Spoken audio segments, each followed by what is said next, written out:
The never-ending problem of owning a black cat.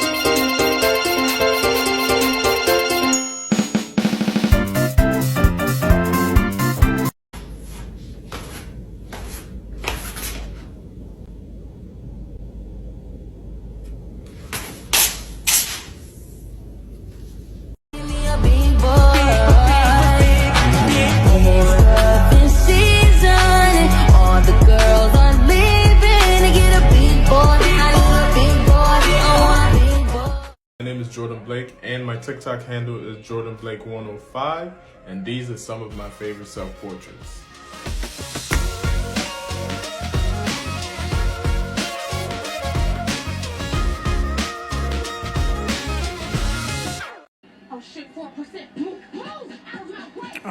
Black people are so... Oh my God. Why are we like this? This shit me dying. Why? Black people. Black people, bitch. Some shit. Okay, bothering me. Oh shit. Oh, we running.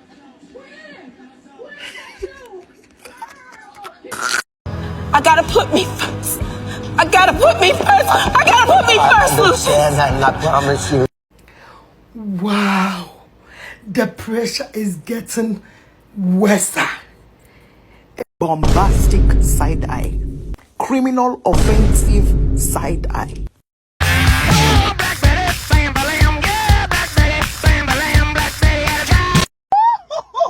Prepare to be sick of me.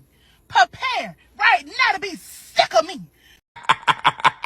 Love a black woman for infinite to infinity. Are you hungry? Oh. Maybe you should go to the kitchen and get yourself something to eat then, huh? Christina. Christina! Christina's gone.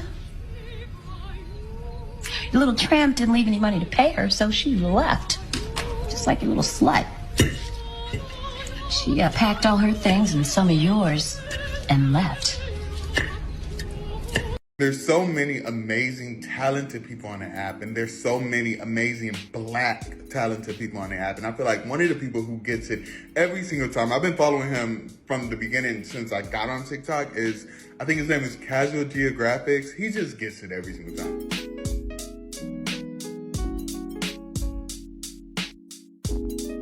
You can make me learn and laugh at the same time. You got it. Like, he just executes every video. So if you watching this, just know you are doing your thing out there. Keep doing it. Yeah, the black community, they are undefining and just extraordinary, and I love it so much. Wanna switch?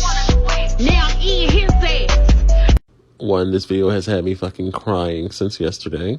Two, you have your mother on TikTok and now Twitter doing the plantation power stomp. You need to be dealt with. Three, I just want to know what cereal is her favorite, that she's chomping on it that hard, and can I get a bowl? Hi, my name is Pablo, and what's up, Black TikTok? I am a music and culture critic who's been making content over the last year. But what a lot of y'all don't know about me is before I hopped on the app, I actually was a crime reporter in the DMV area, covering a lot of gruesome things. TikTok has allowed me to express my love for music in the most crazy and most fun and innovative ways, whether I'm reviewing the biggest albums of the year or recommending small artists who I think are going to blow up. My top 5 favorite albums of all time are Control by SZA, Shea Butter Baby by Ari Lennox, The Miseducation of Lauryn Hill, Voodoo by D'Angelo, and Super Duper Fly by Missy Elliott. My first time seeing a white person was here in the US. As you know, I didn't have a TV back in Haiti and I didn't live in a tourist area. So as far as I was concerned, the only people in the world were black people. Then I come here and I'm met with the truth. And at first, logically, I just assumed that white people were just very, very, very light-skinned black people. But then this one little boy threw that theory completely out the window. He had the blondest of hair, the lightest of eyes, and the palest of skin, which wasn't saying much back then, but like still. And my brain did not know what to do with that information, so I just assumed he was terminally ill. And I remember being so confused as to why everybody was acting like this was nothing out of the ordinary. I mean, are we just gonna pretend that this boy is not dying, that he doesn't have one foot in the grave, that he's not at death's doorsteps? I mean, that's really nice of y'all and all, but like still. How do you feel about the use of the N-word? To be honest, it don't matter what color you are. You really ain't supposed to be using it. It don't matter. It's a curse word, just like any other the other words. Yeah, we might use it. We might tell other colors not to use it. But like, just think about it. If your homeboy say it, that's kind of like disrespectful. But like, they don't take it that way because we the same color, and that might be a homeboy. So you're like, you're not gonna fight them. But if somebody else said it to you, you're like, oh, that's disrespect. In real world, nobody should be saying it at all. But that's how I feel about it. The N-word. Yeah, the N-word. The word negotiation? Negotiation, okay. If you are thinking about getting locks, let me tell you something first. Once you get locks, suddenly everybody thinks that you drink sea moss, listen to Neo Soul, and you own a bunch of crystals. Tell me how I was at this party brunch spot trying to listen to Lotto, and this welcome to Jam Rock looking man comes up to me trying to tell me about his nonprofit. So I asked my friend, like, girl, why is it that all these earthy looking men are always the ones that approach me? And she was like, girl, it's because you look like a vegan who listens to Willow Smith and walks around barefoot. Let me tell y'all something. I do not eat chicken or seitan. I do not do yoga. I do not meditate. And honestly, I don't even really know what it means when mercury's in a microwave for real. I've been rapping since I was 10 years old. I'm 22. My proudest accomplishment in this life is the fact that I'm finally able to do the one thing I've loved for longer than anything else in my entire life as a career.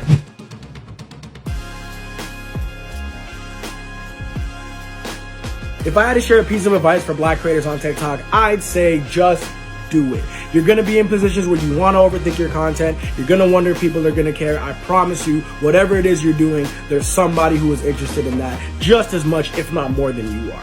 Just do it. Don't worry about how it's going to land. You're going to land on your feet. I can promise you. Me, Shani. I'm a licensed professional clinical counselor. Hold on. I wanted to share a story about why I started creating mental health content. My story starts in college when I was struggling with depression, anxiety, and excessive drinking. I decided that I should probably talk to someone. And I walk into the first session and it's this white woman, and I walk out and I'm like, yeah, that's not gonna work. And that's what led me to becoming a therapist, because I knew that I couldn't be the only black person who has ever felt that way. So you're nervous about going to therapy. You want to make sure that the therapist that you are going to see is able to help you with your concerns. So when you give them a call, you're going to tell them what your concerns are and ask them if they have worked with clients like that before. And no matter what, you got this.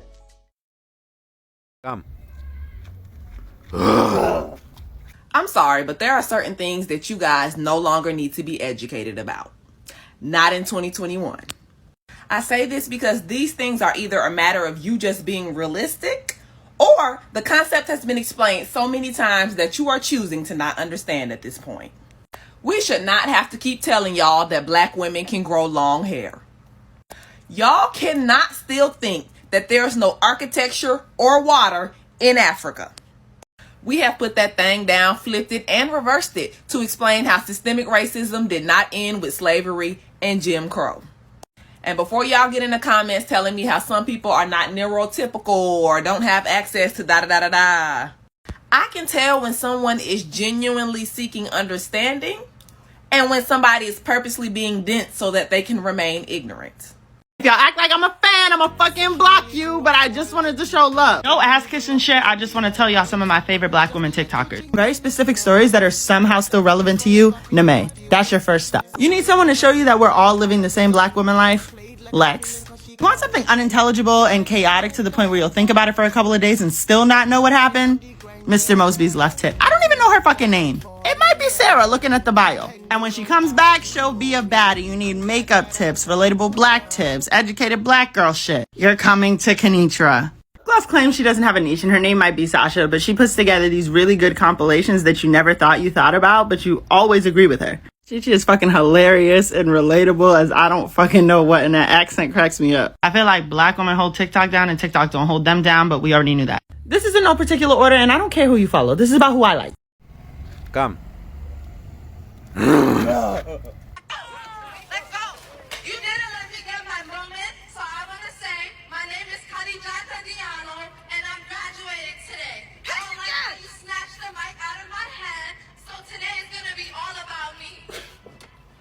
This is a classic black victim mentality on display.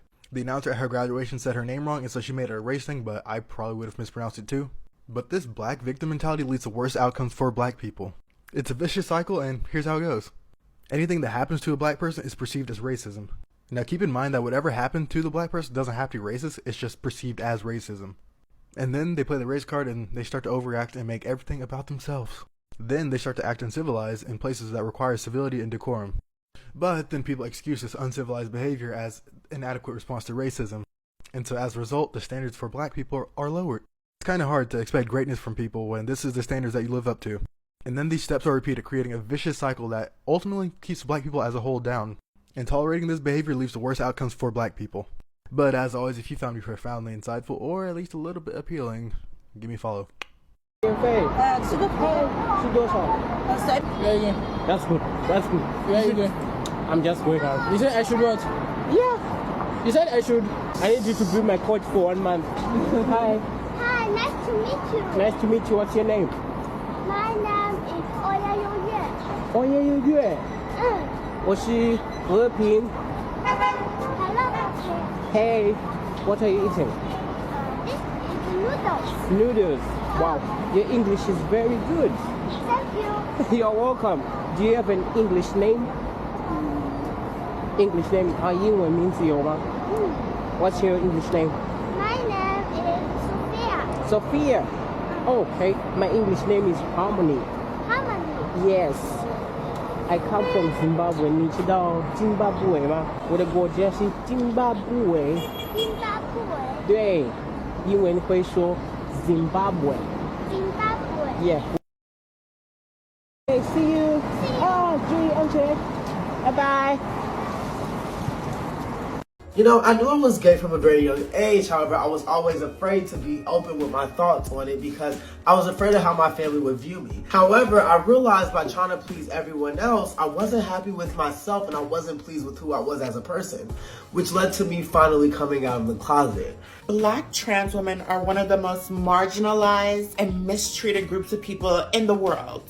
So knowing this and also being a Black trans woman, this has inspired my content because I just want to share my life and help end the stigmas. Stay diligent, stay strong, believe in yourself, above all obstacle, above all criticism, and above all homophobia. You are important to our community. There's a community of people that loves you. We accept you. We see you. We are proud of you. You are beautiful. And there is nothing that you can't do in this world. Your possibilities are endless. I can now be that voice for people who are young or who don't have support from their family, and so that they can know that there are a gang of people out here in the world that support them and just want to see them succeed. And I will continue to make videos to prove that Black trans women can live normal lives and be successful. So now that everybody found out Pinky Doll is a dark-skinned, beautiful Black woman, let's get to the discourse that's occurring right now on Twitter. So somebody had tweeted this and says, the way she's using that filter to be 3 shades lighter, oh, she's kind of a genius, wait. And so when I saw this thread, I was like, wait, what? And then let me just show y'all. So this person had tweeted this and said, then she stepped out, looks gorgeous and brown skin. I bet every dark skin colorist clenches their teeth right now, looking like Terry Crews laying on the floor in white chicks. Because it's true. So somebody showed you the side by side. So this is what we're normally used to seeing of Pinky Doll. And this is what she looked like at the Steamy Awards. And then somebody said this, popped out like, yes, yes, yes, brown skin so good. Another person tweeted and said, wait, she ate that so bad. We didn't even question it. We actually didn't. I didn't question it till literally today. Somebody else said, the girls that get it, a marketing genius. Pinky Doll essentially used a filter to lighten herself so much so that it made her popular. But that is just using the filter. The filter in and of itself shouldn't exist. But she capitalized on it because she knows that people favor lighter skinned people in a Eurocentric world, essentially. All to pop out and be a dark skinned black woman. But people love that for her because they're just basically saying, well, she's just showing you guys that because of this filter, if anyone used it and looked, alluring enough, you can make a ton of money. And can we falter? No, because they're going to continue to make filters like this. So it's not like you're going to be able to stop them. And since they're doing it, you might as well make $1 off of it. So shout out to Pinky Doll because we still love her, light skinned or dark skinned.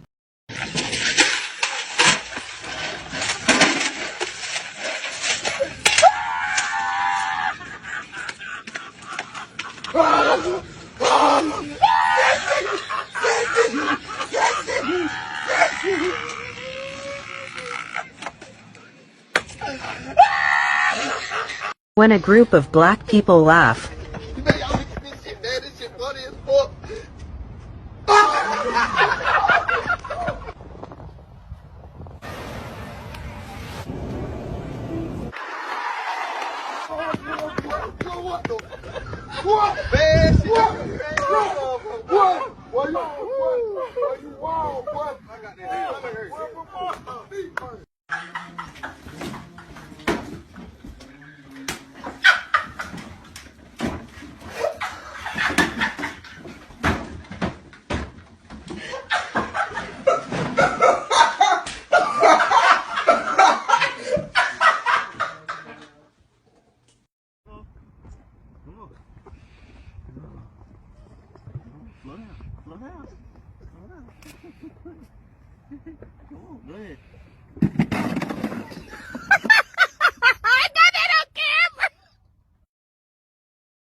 us as citizens to do the same. When a young African American walks in a Cheesecake Factory with a Make America Great Again hat, he shouldn't be verbally accosted. You should maybe inquire as to why he's wearing it if you want to hear his point of view, but he should by no means feel that he's not welcome in a restaurant. Okay. This is the problem that we have as Americans, and we can all do better. Mark, I know you want to respond to that. What do you want to say? Nah, I was wondering what I do was in the Cheesecake Factory, but I think for me, most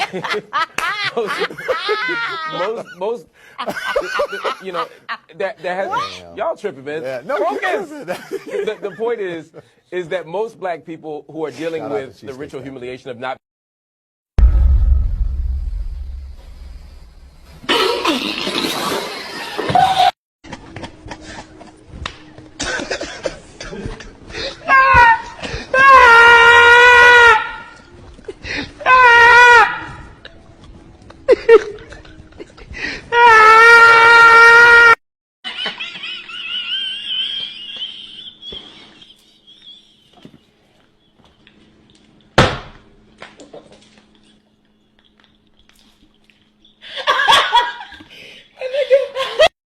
Okay, hold on. Give me a minute.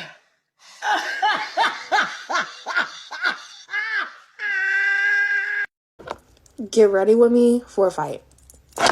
So basically, this girl wants to fucking fight me, y'all. Like, if you know me at school, I'm like one of the sweetest people. Like, I mind my business. I don't talk to anybody. Like, I have my 4 friends that I talk to all day. No, 5 that I talk to all day. If you don't see me talking to them, then I have my headphones in and I'm minding my business. So there's this girl, not gonna say names, we're just gonna call her Mia. So y'all remember yesterday how I was talking about Sam and how he's a hoe, right? And how I wanted to mess with him, but he didn't want a relationship, basically. So I stopped talking to him. So I forgot to say good morning. Good morning. I was just too excited to tell this story. So he used to mess with this other girl named Bree before he started to mess with me. And Bree got really sad that, cause she really liked him. And so she got really sad that he didn't want to, like, be in a relationship with her, basically. So when he started messing with me, she got mad at me. So Miss Girl is mad at me, and she was like, and Simone was kissing on my boyfriend. First of all, baby, I didn't even kiss him. I never put my hand, that boy never put a hand on me. I never put a hand on that boy. So where did you get kissed at from? Because that never happened. So let me get into, like, what happened yesterday. So I was minding my business, and every little so often when I am in the mood, I go into the bathroom to see how I look, just to see if I, like, have something on my face or something. So I go into the bathroom, and she happens to walk in before me. So I walk into the bathroom, and she happens to walk in before me, and I'm just checking myself in the bathroom, because every so often I just go in the bathroom and to see how I look. And she happens to go in before me. She says, when I walk in there, she says, "I'm not gonna deal with this bitch," and walks out. I'm gonna give you the benefit of the doubt, babes. So I'm like, okay, maybe she's not talking about me. So then I get out the bathroom, I'm walking to my class, and she goes and says, she talking all this shit, but she not gonna do nothing. Y'all gonna have to go to part 2. Sorry.